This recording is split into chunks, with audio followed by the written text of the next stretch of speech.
Kwa hiyo leo tunaangalia kwamba ni ipi tofauti kati ya neocolonialism na colonialism, kwamba ni ipi kati tofauti ya kwamba ya ukoloni mamboleo na ukoloni ambao ulikuwepo mara ya kwanza ndani ya Afrika. Kwanza tujue kabisa ukoloni ni nini.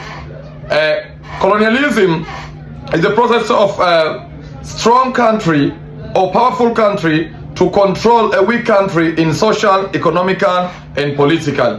Kwamba ni hali ya nchi yenye nguvu kuicontrol nchi ambayo haina nguvu katika nyanja ya kisiasa, kijamii na kiuchumi. Hiyo ndio maana halisi ya ukoloni. Kwa hiyo tunakuja sasa tuangalia ni ipi tofauti kati ya neocolonialism na colonialism. Neocolonialism ni tunaita kwamba ni ukoloni mamboleo. Ukoloni mamboleo tofauti na ukoloni ambao uliwahi kupitika Afrika, tofauti yao ni moja tu, kwamba neocolonialism imekuja indirect, walitumia indirect methods, na colonialism walitumia direct methods. Lakini the aims, malengo yao ilikuwa ni kuexploit Africa. Ilikuwa malengo yao yote wawili ya kati ya ukoloni mamboleo na ukoloni uliopita zamani, lengo lao wote ni moja, ni kuinyonya Afrika, kuchukua malighafi zetu na zinginevyo. Kwa hiyo ukoloni wa zamani ulikuwa ni kwamba colonialism involve direct social, economical and political control. Kwamba ukoloni wa zamani ulikuwa ni ukoloni ambao unaongoza nyanja za kisiasa na kiuchumi na kijamii katika njia moja kwa moja. Na kama ni mzungu anakuja na mtutu straight, anakuwa na bunduki yake, wanafika wanachukua malighafi za Afrika, mali za Tanzania, wanachukua mali asili zetu na vitu vingine wanaondoka navyo kwa lengo la kujinufaisha wao. Ila sasa hivi neocolonialism kwamba wenyewe wanakuja indirect. Indirect ni kwamba haji mzungu moja kwa moja kukucontrol. Kwa hiyo baada ya kuona kwamba Waafrika wanajitegemea katika masuala mazima ya kisiasa na kudai uhuru wao, wazungu wakasema bado wanahitaji Afrika.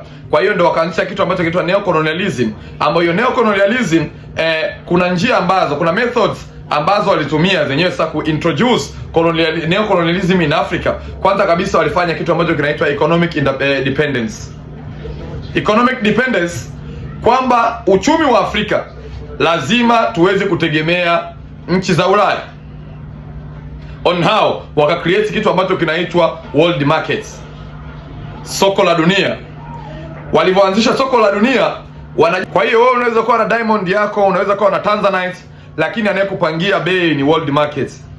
Bidhaa ni ya kwako, akiba tunakupangia bei.